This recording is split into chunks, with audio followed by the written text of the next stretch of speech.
Manyemwe nemunyama zvinowanzofambirana zvekuti ukanyanyofarisa unopedzisira wasuwa uye ukapara mhosva chasara kusungwa.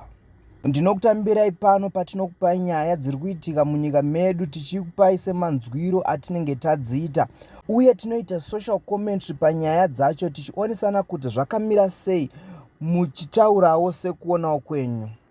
So muzuva ranhasi ndadzoka nenyaya yakaitika zuva ranezuro. Pane video rakasekuleta muma-social media platforms remurume airohwa nevakomana vanoita zvechipirata, vakomana vanoita zvemushikashika. So vakomana ava vakarova mupurisa aiva ari muuniform nekuda kwekuti aive akonzeresa kurovera kwemota yavo.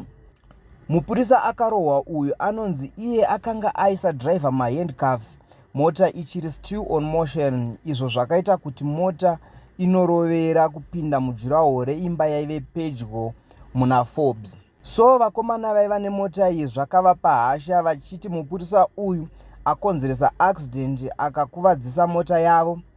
So vakomana ava vaiti ko dai mupurisa uyu aurayisa munhu nezvaakanga aita zvaizodii. Saka vakomana ava vakasvikawo pakurova mupurisa ari muuniform uye ari pajuti, izvo zvinozikanwa kuti imhosva hombe kwazvo kunge uchirova mupurisa ari muuniform. So hapana hapo kutora nguva yakati rebei mamwe mapurisa akwanisa kusunga vakomana ava achivaendesa kuchitokisi.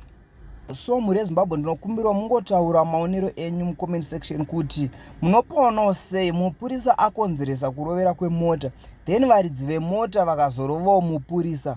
How do you take this? Andede. So muri Zimbabwe ndokutendai nekuva nesu pachannel ino, musakanganwa kusubscribe, kulike nekushare. Ngatisangane panyaya inotevera.